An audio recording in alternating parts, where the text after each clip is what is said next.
आओ तुम्हें इसकी कहानी सुनाता हूँ। प्राचीन काल की बात है, जब मानवता अज्ञान के अंधकार में भटक रही थी, तब महर्षि अग्नि, वायु, आदित्य और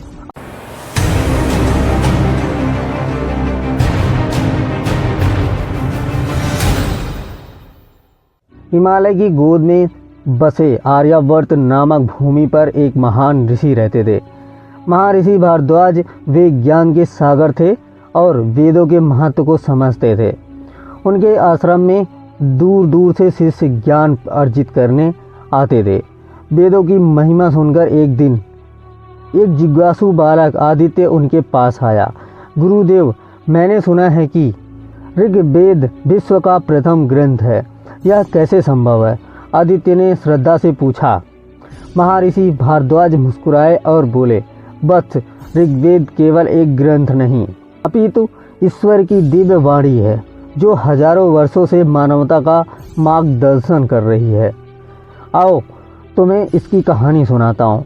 प्राचीन काल की बात है, जब मानवता अज्ञान के अंधकार में भटक रही थी, तब महर्षि अग्नि, वायु, आदित्य और अन्य ऋषियों ने गहन तपस्या की।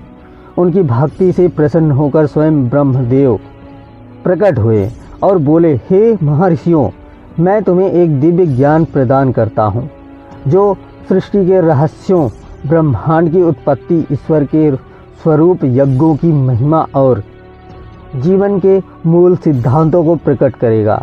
यह ज्ञान अमर रहेगा और युगों युगों तक सत्य का प्रकाश फैलाएगा। ऋषियों ने इस दिव्य ज्ञान को श्रवण किया और इसे आगे पीढ़ी दर पीढ़ी गुरु शिष्य परंपरा में प्रचारित किया। यही ज्ञान आगे चलकर ऋग्वेद के रूप में संकलित हुआ।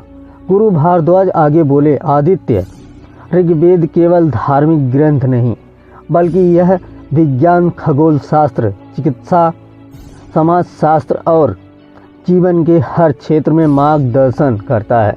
गुरुदेव, क्या इसमें ब्रह्मांड की उत्पत्ति का भी वर्णन है? आदित्य ने उत्सुकता से पूछा।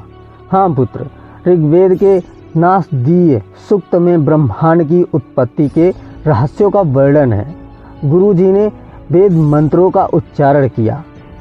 नासदा सिन्नो सदा सिद्धदानी जो नो व्योमा परोयतम, अर्थात सृष्टि के प्रारंभ में ना कुछ था, ना कुछ नहीं था, ना आकाश था, ना दिशाएं, केवल एक अनंत शक्ति थी जो स्वयं में स्थित थी।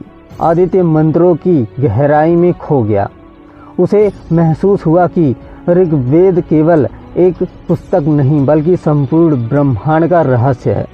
गुरुदेव ने आगे बताया, ऋग्वेद में 10 मंडल, 1028 सूक्त और 10,600 मंत्र हैं।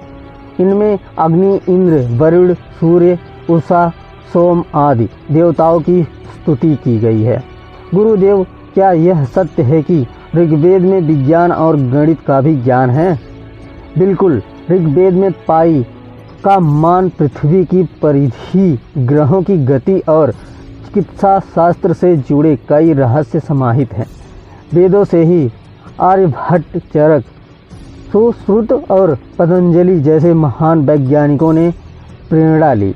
आदित्य अब समझ चुका था कि ऋग्वेद केवल एक प्राचीन ग्रंथ नहीं, बल्कि संपूर्ण मानवता के लिए ईश्वर का संदेश है। गुरुदेव, क्या हम इसे पुनः पढ़ सकते हैं और दुनिया को इसके ज्ञान से लाभान्वित कर सकते हैं? गुरुदेव बोले, अवश्य, यही तो वेदों का उद्देश्य है, सत्य की खोज और मानवता की सेवा। आदित्य ने प्रण लिया कि वह वेदों के ज्ञान को प्रचारित करेगा। समय के साथ उसने वेदों का अध्ययन किया और संसार को इसकी महिमा से परिचित कराया। इस प्रकार ऋग्वेद विश्व का प्रथम ग्रंथ के दिव्य ज्ञान ने मानवता को प्रकाश प्रदान किया और युगों युगों तक सत्य का मार्ग दिखाता रहेगा। Thank you.